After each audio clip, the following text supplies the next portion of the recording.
우리를 구원하여 주시는 하나님, 주님의 영광스러운 이름을 생각해서라도 우리를 도와주십시오. 주님의 명성을 생각해서라도 우리를 건져주시고 우리의 죄를 용서하여 주십시오. 어찌 이방인들이 그들의 하나님이 어디에 있느냐 하면서 비웃게 버려두시겠습니까? 주님의 종들이 흘린 피를 주님께서 갚아주신다는 것을 우리가 보는 앞에서 이방인들에게 알려주십시오. 갇힌 사람들의 신음소리를 주님께서 들어주십시오. 죽게 된 사람들을 주님의 능하신 팔로 살려주십시오. 아멘.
교동문 7번 시편 13편의 말씀입니다.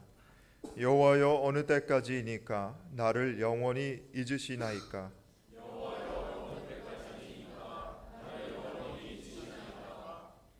나의 영혼이 번민하고 종일토록 마음에 근심하기를 어느 때까지 하오며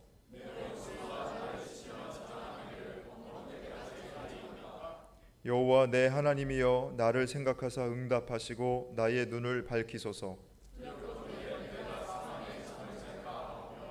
두렵건대 나의 원수가 이르기를 내가 그를 이겼다 할까 하오며 나는 오직 주의 사랑을 의지하였사오니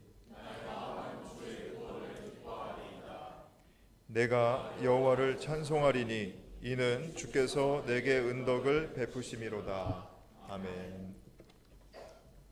하나님은 통회하는 마음으로 나오는 사람들을 물리치지 않으십니다. 이제 우리들의 죄를 뉘우치고 고백합시다.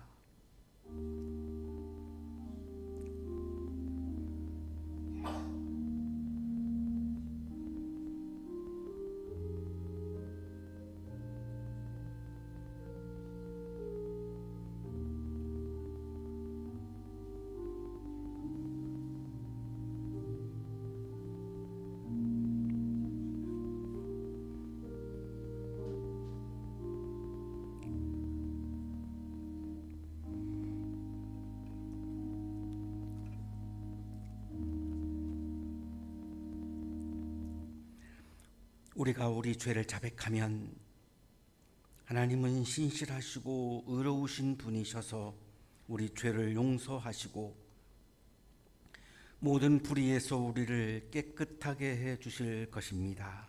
아멘.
기도하겠습니다.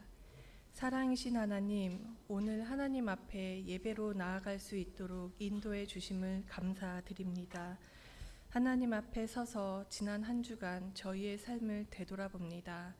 내가 주인된 삶, 말씀에 순종하지 못한 시간들을 되돌아보며 회개하오니 하나님 긍휼한 마음으로 품어주시고 용서해 주세요. 하나님의 자녀된 저희를 위하여 기도합니다. 저희에게 하나님 앞에서 고백했던 첫사랑, 첫 고백을 다시금 회복하기를 기도합니다. 하나님께 받은 그 사랑을 알게 되고 경험했던 순간, 있는 모습 그대로의 나를 사랑해 주신 하나님을 만난 순간, 멈출 수 없는 눈물과 감사, 사랑의 고백, 말씀대로 살아가겠노라 다짐한 순간, 회개와 기쁨, 감사로 나아가던 발걸음을 다시금 회복하기를 기도합니다.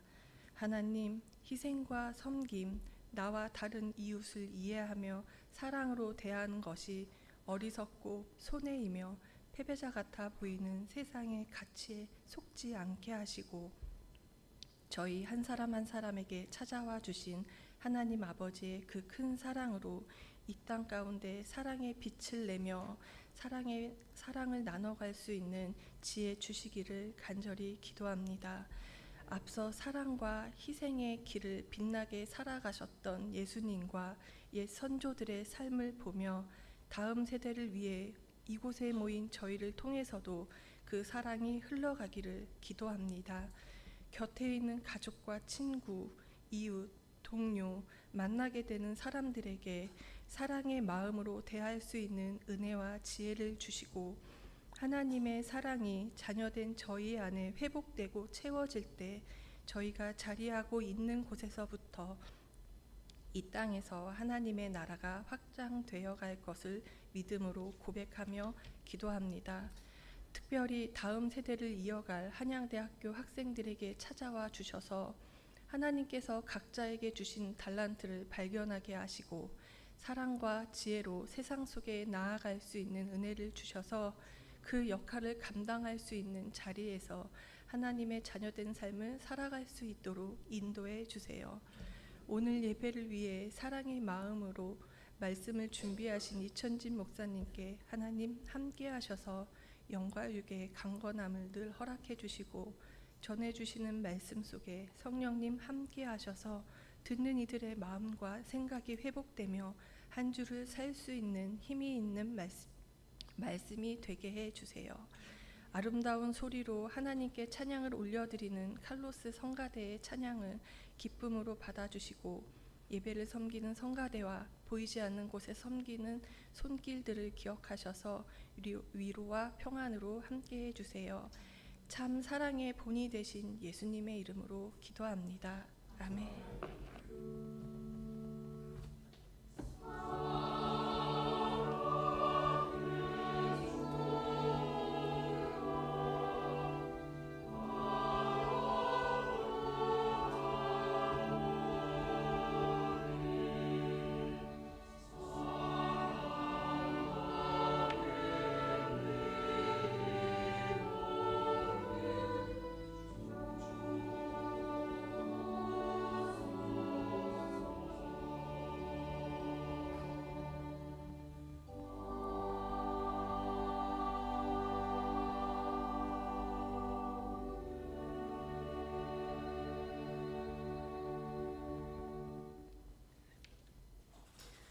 오늘 말씀 예레미야 8장 18절에서 9장 1절까지의 말씀입니다.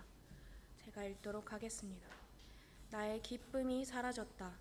나의 슬픔은 나을 길이 없고 이 가슴은 멍들었다. 저 소리, 가련한 나의 백성, 나의 딸이 울부짖는 저 소리가 먼 이국 땅에서 들려온다. 백성이 울부짖는다. 이제 주님께서는 시온을 떠나셨단 말인가? 시온에는 왕도 없단 말인가? 그러나 주님께서 말씀하신다. 어쩌자고 조각한 신상과 헛된 우상을 남의 나라에서 들여다가 나를 노하게 하였느냐? 백성이 또 울부짖는다. 여름철이 다 지났는데도, 곡식을 거둘 때가 지났는데도 우리는 아직 구출되지 못하였습니다. 나의 백성, 나의 딸이 채찍을 맞아 상하였기 때문에 내 마음도 상처를 입는구나. 슬픔과 공포가 나를 사로잡는구나. 길르앗에는 유향이 떨어졌느냐? 그곳에는 의사가 하나도 없느냐? 어찌하여 나의 백성, 나의 딸의 병이 낫지 않는 것일까? 살해된 나의 백성, 나의 딸을 생각하면서 내가 낮이나 밤이나 울 수 있도록 누가 나의 머리를 물로 채워주고 나의 두 눈을 눈물샘이 되게 하여 주면 좋으련만. 구약의 말씀입니다. 하나님 감사합니다.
내려온 찬양해 주신 성가대원들에게 다시 한번 감사의 박수하겠습니다.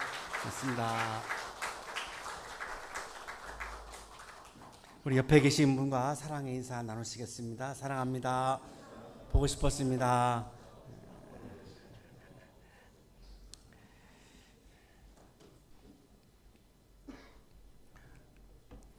까미는 소설 페스트를 통해서 전염병으로 고통받는 도시에 대해서 묘사를 하면서 이 모든 사람들이 전염병 앞에서 고통받는 현실에서 이 고통받는 사람들에 대해서 연민하지 못하는, 긍휼히 여기지 못하는 종교와 권력을 비판합니다.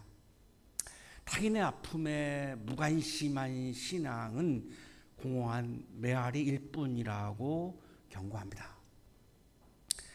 타인의 아픔에 공감하지 못하고 오히려 타인을 공격하는 것을 과연 신앙이라고 말할 수 있는가라고 묻습니다. 하루에 124명이 목숨을 잃는 그런 참혹한 현실 앞에서 바늘로 신부가 이렇게 설교합니다. 오늘 페스트가 여러분에게 관여하게 된 것은 반성할 때가 왔기 때문입니다. 사악한 사람들이 떠는 것은 당연한 일입니다. 쓰나미가 왔을 때 예수 안 믿어서 그 사람들은 죽었다고 설교하는 것과 아주 유사합니다. 하루에 124명이 죽어가는 현실 앞에서 그들에 대한 연민의 마음보다는 그들을 죄가 많아서 죽은 거라고 정죄하고 있는 이 설교에 대해서 의사인 베르나르 리유가 이렇게 반박합니다. 신이 그렇게 침묵하고만 있는 하늘을 쳐다볼 것이 아니라 있는 힘을 다해서 죽음과 싸워주기를 더 바랄지도 모릅니다. 신은 이러한 상황에서 고통받고 있는 사람들에게 다가가서 연민의 마음으로 손을 붙잡아주고 위로해주고 함께 기도해주기를 바라지 않을까요? 그것이 여러분들이 믿는 신이 아닙니까? 이분은 신부가 아니고 의사이고 또 신을 잘 믿지도 않는 사람이지만 오히려 그 신의 마음을 오히려 신부보다 더 정확하게 대변하고 있다는 것이 놀라운 사실입니다. 오늘의 우리들의 질문은 타인의 고통을 외면하는 신앙이 가능할까요? 타인의 아픔을 공감하지 못하는 것을 우리는 신앙이라고 말할 수 있을까요? 타인의 약점을 잡아서 공격하는 것을 우리는 신앙이라고 말할 수 있을까요? 그렇다면 하나님께서는 우리들의 아픔과 눈물에 대해서 외면하시는 분인가요? 그렇다면 하나님은 나의 아픔에 대해서도 외면하신다라고 생각하고 있는 거 아니겠습니까? 타인의 아픔에 대해서 공감하지 못하고 오히려 공격하는 경우에는 그러면 내가 하나님을 믿는 사람이라면 하나님은 그러면 나의 아픔에 대해서 공격하시는 분이구나라고 생각을 하는 건데 과연 그것을 우리는 신앙이라고 말할 수 있을까요? 오늘의 이 질문 앞에서 우리는 이 에레미야 예언자를 통해서 이 답을 좀 얻을 수 있습니다. 남왕국 유대는 우상숭배라고 하는 결정적인 죄를 지었고 다윗 왕 때 이루어졌던 그 전성기를 다 잃어버리고 이제는 이 민족이 무너지고 있는 찰나에 와 있습니다. 이스라엘이라고 하는 역사가 이 지구상에서 사라지게 된 이런 비참한 현실 앞에 지금 놓여 있는 상황입니다. 자, 여기서 예레미야는 이 남왕국 유대는 멸망한다고 선포합니다. 이 멸망한다라고 하는 이 선포가 냉정한 재판관으로서 정죄한 것일까요? 우리가 알고 있지만 예레미야는 눈물의 예언자라고 부르죠. 아파했던 겁니다. 무너져 내려가고 있는 남왕국 백성들의 이 아픔을 바라보면서 그거를 공격한 것이 아니고 그들의 죄를 공격한 것이 아니고 아파했습니다. 함께 울었습니다. 눈물을 흘리며 그들과 동행했던 예언자였습니다. 그렇다면 예언자 예레미야는 죄 때문에 심판을 당하고 있는 남한국 사람들에 대해서 공격한 것이 아니고 차갑게 정죄한 것이 아니고 그들과 함께 울었다라고 하는 것입니다. 연민의 마음으로, 긍휼의 마음으로. 에레미야가 보여주고 있는 이것이 신앙인가요? 파늘루 신부가 설교하고 있는 그 설교의 내용이 신앙인가요?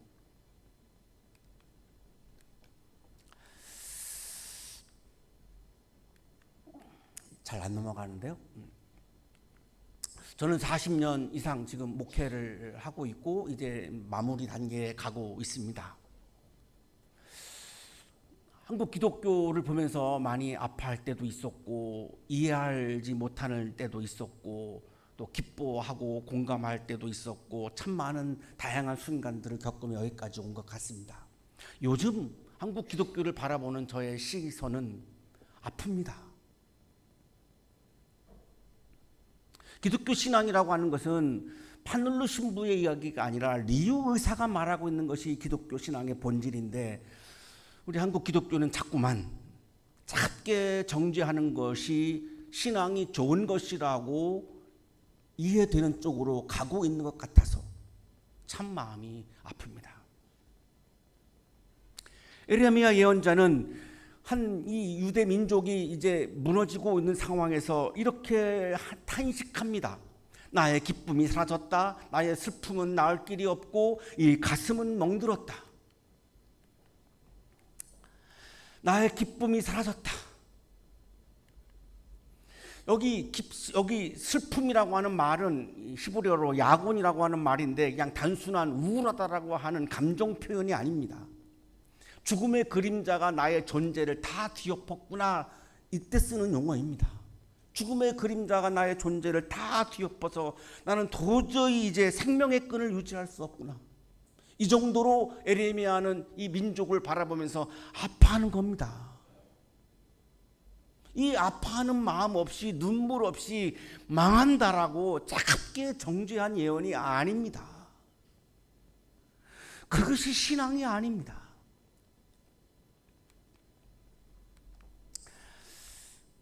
에레미야 마음은 가슴은 멍들었다라고 표현하고 있는데 항아리가 금이 갈 때 쓰는 표현입니다.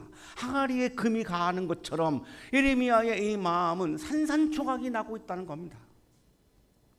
예언자이기 전에 하나의 인간으로서 이 민족의 한 구성원으로서 하나님의 말씀을 전해야 되는 이 예언자로서 이 백성의 상처를 자신의 상처로 끌어안고 에레미야 자신도 지금 무너지고 있는 겁니다. 나는 의롭고 너는 죄냐라고 하는 차원에서 유대 민족을 정죄하고 있는 게 아닙니다. 아파하고 있는 겁니다. 그러면서 에레미야 예언자는 이 백성들의 울부짖는 고통의 소리를 듣습니다. 아파하는 사람들에 대한 예민한 마음이 있는 거죠. 아파하는 사람들에 대한 고통받는 사람들에 대한 감수성이 있는 거죠. 그래서 이게 들리는 겁니다. 저 소리 가련한 나의 백성, 나의 딸이 울부짖는 저 소리 먼 이국 땅에서 들려온다. 나의 딸이라고 말하죠. 딸을 어떻게 정죄하겠습니까? 딸의 아픔을, 딸의 고통을 함께 느끼고 지금 고통을 자신도 느끼고 있는 거죠. 먼 이국 땅에서 들려온다. 놀랍습니다. 여기서 먼 이국 땅은 바빌로니아를 말하죠. 아직 포로기가 안 왔습니다. 지금 멸망하기 전이죠. 이 멸망한 다음에 포로로 끌려가고 70년 동안 포로 생활을 하죠. 목사님 이거 잘 안 넘어가요.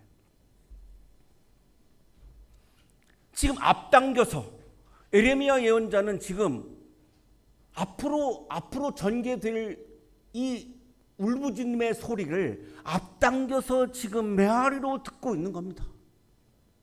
어떻게 이것이 가능할까요? 아파하는 사람들에 대해서 이 아픔에 공감하고 그거를 연민의 마음으로 바라볼 때 나타나는 사건입니다. 미래의 백성들이 울부짖는 소리를 지금 앞당겨서 들을 정도로 에레미야는 남한국 백성들에 대해서 연민의 마음으로 바라보고 있고 긍휼히 여기고 있고 그 애정과 그 연민의 마음의 표현이 나의 딸이라고 하는 표현을 쓰고 있는 겁니다.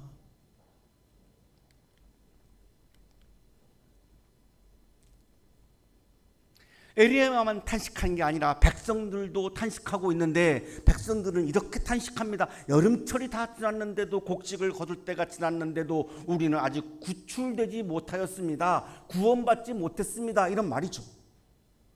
우리들의 신임은 생존의 마지막 끈이 끊어진 자리에서 터져나온 탄식입니다. 이제 나는 존재할 수가 없습니다. 나에게는 아무런 희망이 없습니다. 에레미야 예언자의 말처럼 우리는 무너지고 있습니다. 이제 완전히 무너질 것입니다. 우리에게 아무런 희망이 없지 않습니까? 백성들의 탄식이죠. 백성들도 감지하고 있는 겁니다. 이 나라와 이 민족이 무너질 것을 지금 다 감지하고 있는 거죠.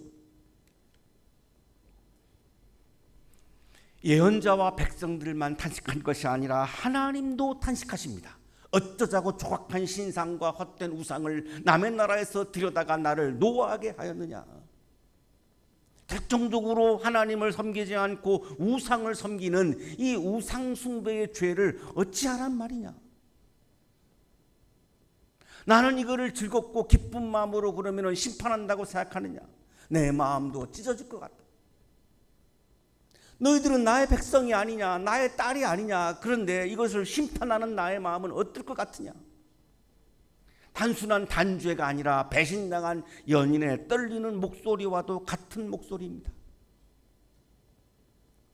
배신당한 연인은 아직 사랑을 끝내지 않은 겁니다. 아직도 사랑이 남아있는 겁니다. 그래서 분노가 생겨나죠.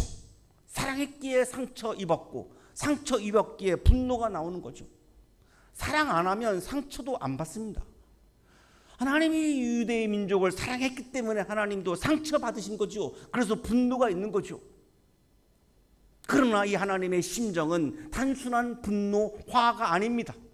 배신당했음에도 포기하지 않는 이 뜨거운 사랑을, 지금 그 심정을 탄식하고 있는 겁니다. 에레미야 예언자도 남한국 백성들도 이 하나님의 심정을 읽어야 한다는 거죠. 그러나 하나님에게 민감하지 못할 때에는 이 하나님의 심정이 나에게 전해오지 않는 거죠. 그래서 하나님과는 무관하게 살아가는 거죠. 나의 백성, 나의 딸이 채찍을 맞아 상하였기 때문에 내 마음도 상처를 입는구나. 슬픔과 공포가 나를 사로잡는구나. 길르앗에는 유황이 떨어졌느냐? 유황은 그 당시 고대 시대에 아주 특효약에 해당하는 이 명약입니다. 치유와 회복을 상징하는 약입니다. 길르앗에는 유황이 떨어졌느냐? 이제 치유의 약까지 다 떨어진 것 같구나. 그렇다면 치유의 희망은 이제 영원히 멀어진 것이 아닌가. 탄식하고 있는 거죠. 하나님도 탄식하시고 예언자도 탄식하고 백성들도 모두가 지금 탄식하고 있습니다. 이제 유대 민족의 멸망만이 남아있는 상황에서 탄식이 안 나올 수가 없지요. 여기서 거짓 예언자들은 기뻐하라고 설교했습니다. 유대 민족은 무너지지 않는다고, 영원하다고 하면서 기뻐하라고 설교했습니다. 거짓 예언자였습니다. 탄식하고 있는 예레미야 예언자가 진정한 예언자였습니다. 살해된 나의 백성, 나의 딸을 생각하면서 내가 낮이나 밤이나 울 수 있도록 누가 나의 머리를 물로 채워주고 나의 두 눈을 눈물샘이 되게 하여 주면 좋으련만. 예레미야 예언자는 밤낮으로 울고 싶다고 토로합니다. 이 하나님의 탄식 앞에서, 백성들의 탄식 앞에서, 이 민족의 탄식 앞에서 밤낮으로 울고 싶다는 겁니다. 얼마나 그 마음이 찢어지면, 얼마나 그 마음이 아프면, 이 아픔과 고통에 대한 연민의 마음이 얼마나 절실하게 끓어오르면 밤에만 우는 것도 부족하고 낮에만 우는 것도 부족하고 밤낮으로 울고 싶다는 겁니다. 예언자의 이 눈물은 단순한 감정의 눈물이 아닙니다. 하나님의 눈물을 대변하고 있는 겁니다. 예언자의 역할이 그거니까요. 하나님의 눈물을 보여주고 있는 겁니다. 에레미야의 눈물은 하나님의 눈물이 되었고, 하나님의 눈물은 에레미야를 통해서 지금 백성들에게 하나님의 눈물이 지금 떨어지고 있는 거죠. 에리야의 눈물은 하나님의 눈물이 되었고 그 하나님의 눈물 속에서 회복의 씨앗이 싹트기 시작합니다. 그래서 바벨론 포로기로 끝나지 않고 다시금 예루살렘으로 돌아오는 회복의 사건이 일어납니다. 그 회복의 사건의 씨앗은 에레미야의 눈물이었고 하나님의 눈물이었던 겁니다. 송명희 시인은 뇌성마비 장애를 안고 태어났습니다. 태어날 때 산부인과 의사의 실수로 그렇게 되었다라고 하는 이야기도 있습니다. 7살이 될 때까지 몸을 움직이지 못하고 누워서만 살았습니다. 송명희 시인은 하나님과 부모님을 원망했습니다. 여러 차례 생을 스스로 포기하려고도 시도했습니다. 17살 때 하나님께 따지고 싶었습니다. 하나님이 정말 계시다면 왜 나를 이렇게 만드셨습니까? 하나님이 정말로 좋은 하나님이라면 왜 나는 태어날 때부터 이렇게 태어난 겁니까? 다른 사람들을 보면 사지 멀쩡하게 활발하게 운동하며 살아가고 있는데 왜 나는 이렇게 살아야 하는 겁니까? 내가 무슨 죄가 많아서 이렇게 하시는 겁니까? 이때 세미한 음성을 듣습니다. 명희야, 내 몸이 온전했더라면 내가 나를 알았겠느냐? 두려워 말아라. 내가 너와 함께 할 것이다. 놀라지 말아라. 나는 내 하나님이니라. 내가 너를 굳세게 하리라. 참으로 너를 도와주리라. 참으로 나의 의로운 오른손으로 너를 붙들리라. 송명희 시인은 울면서 눈물로 하나님께 따질 때에 하나님의 이 음성을 세미한 음성으로 들으며 하나님의 눈물을 느꼈습니다. 하나님은 나를 정말로 사랑하신다라고 하는 확신을 갖게 되었습니다. 그 하나님께서 영감을 주십니다. 하나님의 눈물의 그 징표가 하나님이 주신 영감입니다. 그 하나님의 영감으로 시를 쓰기 시작했습니다. 200편이 넘는 찬송시를 썼고 20권이 넘는 시집도 내었습니다. 지금 이제 60대를 살고 있습니다. 그녀의 대표작 중에 하나가 공평하신 하나님입니다. 나 가진 재물 없으나, 나 남이 가진 지식 없으나, 나 남에게 있는 건강 있지 않으나, 나 남이 갖고 있지 않은 것 가졌으니 공평하신 하나님이 나 남이 없는 것을 갖게 하셨네. 하나님의 눈물을 나에게 떨어뜨려 주셔서 그 눈물을 통해서 나에게 영감을 주셨고 남들이 하지 못하는 이 아름다운 찬송시 200여 편을 쓰게 하셨고 시집 20권이 넘는 시집을 쓰게 하셨고 세계를 다니면서 간증하게 하셨고 남들이 하지 못하는 사명을 나에게 주셨습니다 라고 고백합니다.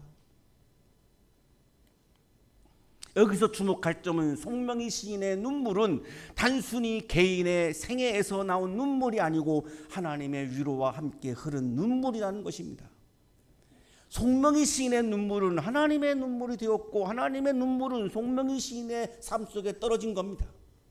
에레미야의 눈물이 하나님의 눈물이 되었고 하나님의 눈물이 남한국에 떨어진 것처럼, 그래서 희망의 씨앗이 싹트기 시작했던 것처럼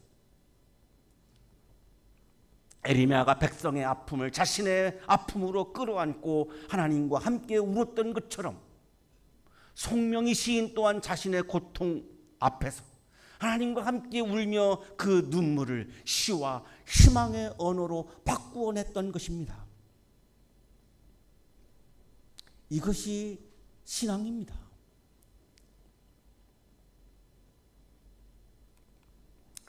우리가 멀투만은 이렇게 십자가에 달린 하나님에서 이렇게 말합니다. 하나님께서는 고통을 당하시며 자신을 십자가에 달리게 하시며 십자가에 달리신다. 이리하여 그의 무조건적이고 희망으로 가득한 사랑을 완성시키신다.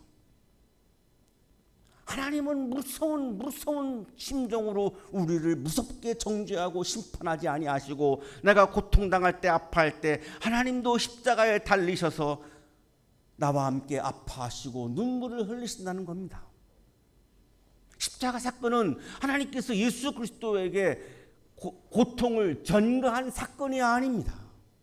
하나님 자신이 그 고통을 받아들이시고 하나님이 직접 십자가에 달리신 사건입니다. 몰트만은 이거를 말하고 있는 겁니다. 어떤 사람들은 예수님 자기의 아들을 십자가에 매달아 놓고 얼마나 가혹한 아빠인가라고 공격하는 사람들이 있습니다. 아니, 하나님은 그렇게 하신 게 아니라 하나님 자신이 십자가에 달리셨다는 겁니다. 사람들의 고통을 자신의 고통으로 느끼셨기에 함께 그 고통에 동참하고 그 고통을 나누고 하나님도 함께 아파하셨다는 겁니다. 그리고 눈물을 흘리셨다는 겁니다. 우리와 함께 우시고 우리의 눈물을 자기의 눈물이 되게 하시고 그 눈물을 우리의 삶 속에 떨어뜨려 주셔서 우리의 삶 속에서 회복의 씨앗이 싹트게 하신 분이라는 겁니다. 예레미야 애가는 하나님의 사랑과 연민이 인간의 역사 속으로 스며든 눈물입니다. 그 하나님의 눈물이 있었기에 우리가 구원받은 것이고 그 하나님의 눈물이 있었기에 지금 오늘도 우리가 여기에서 하나님께 예배드리고 있는 겁니다. 하나님이 눈물이 없었다고 한다면, 정죄했다면 우리는 이미 이 세상 사람이 아닙니다. 그런 하나님을 믿고 예배하는 우리 기독교인들이 아파하는 약자에 대해서, 타자에 대해서 공격하고 혐오하고 배제하는 것은 기독교 신앙이 아닙니다. 하나님이 그런 분이 아닌데 그럼 하나님도 그렇게 하라는 말입니까? 예레미야 눈물은 단순한 인간적인 비탄이 아닙니다. 고통받는 백성과 함께 하시는 하나님의 사랑의 눈물입니다. 우리의 눈물 속에서 하나님께서는 함께 울고 계시고 그 눈물은 회복의 시작이 됩니다.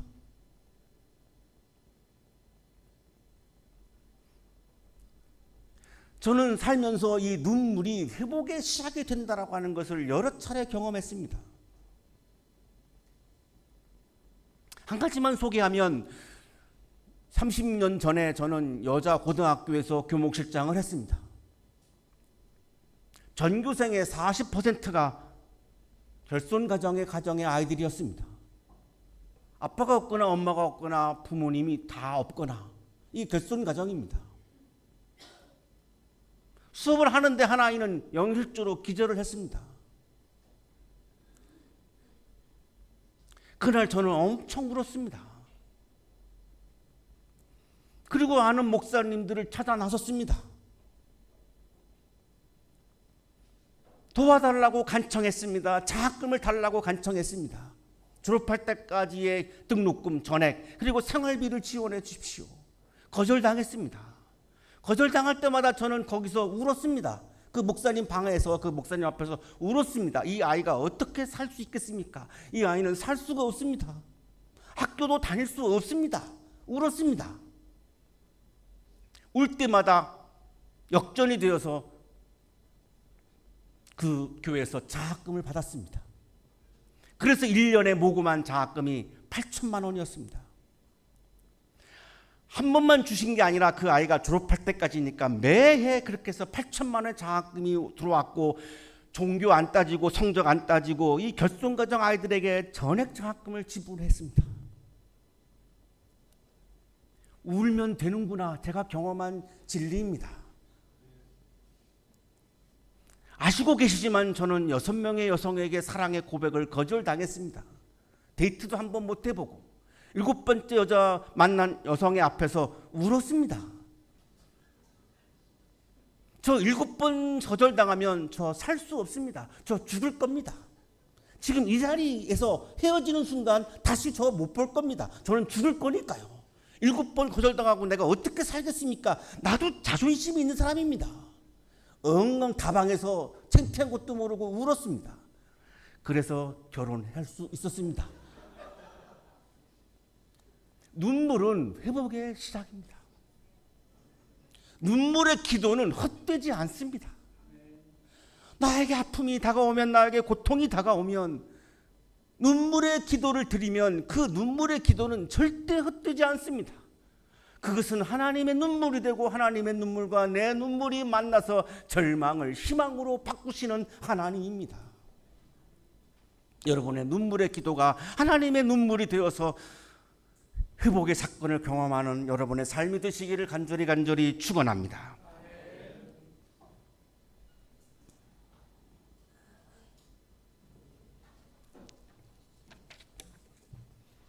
주님, 기쁨이 사라지고 가슴이 멍들 때에도 우리를 외면하지 않으시고 함께 우시는 하나님을 믿습니다. 에레미야의 눈물과 아파하는 사람들의 눈물 속에 함께 하신 주님, 우리의 눈물을 또한 주님의 눈물과 만나 회복의 강물이 되게 하소서. 예수 그리스도의 이름으로 기도하옵나이다. 아멘.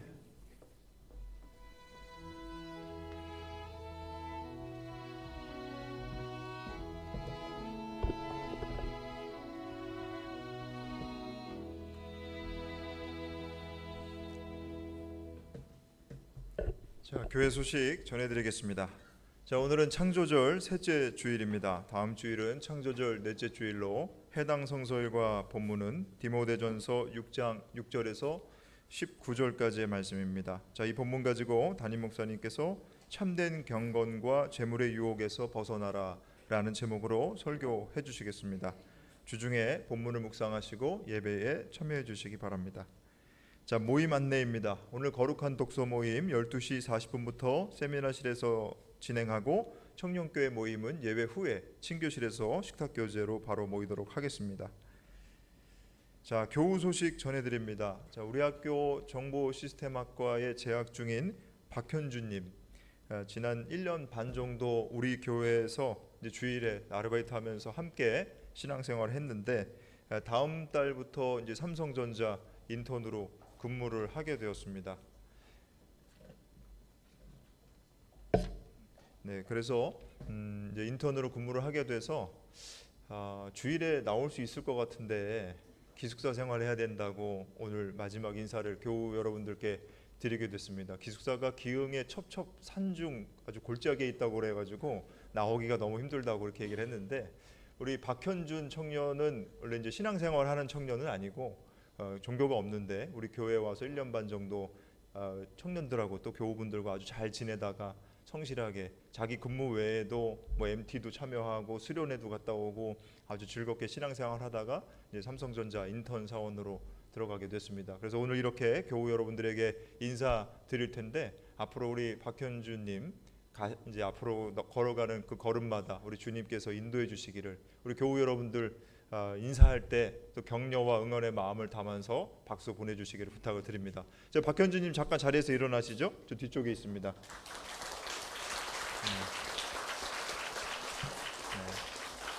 네, 감사합니다. 네, 자리에 앉아주시기 바랍니다.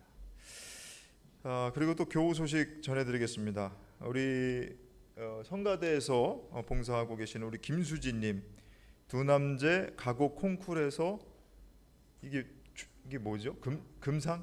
금상인가요? 네, 금상을 수상했다고 합니다. 자, 어디 계시죠? 네, 네, 축하합니다. 네. 자, 그리고 또 교우 소식 전해드리겠습니다. 우리 황규빈 박사님 이제 미국으로 돌아가게 되셨는데 가셔서도 그 긴 여정 가운데 안전하게 돌아가실 수 있도록 여러분 기도해 주시고, 또 건강 위해서 다음번 만남을 위해서 기도해 주시기를 부탁을 드리겠습니다. 우리 황규빈 박사님 앞에 계십니다. 네, 감사합니다. 네.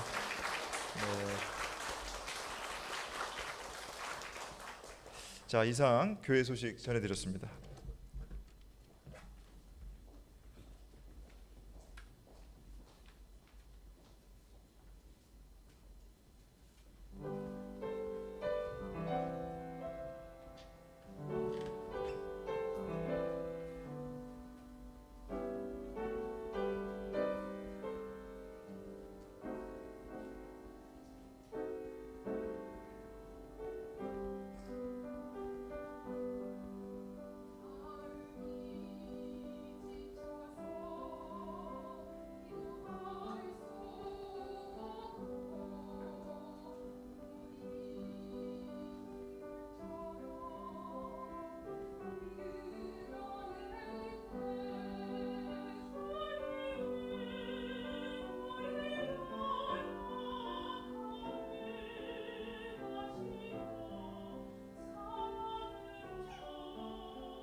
거룩하신 주님, 오늘 우리들에게 하나님께 눈물로 기도하는 영성을 부어 주셔서 감사합니다. 그 눈물의 기도가 회복의 씨앗이 될 것을 믿는 또한 믿음을 주셔서 감사합니다. 감사의 마음을 이 시간 찬양과 예물에 담아 올려드리오니 기쁘게 받아주시고 예물과 찬양을 드리는 손길 위에 크신 은혜를 부어 주옵소서. 예수 그리스도의 이름으로 기도하옵나이다. 아멘.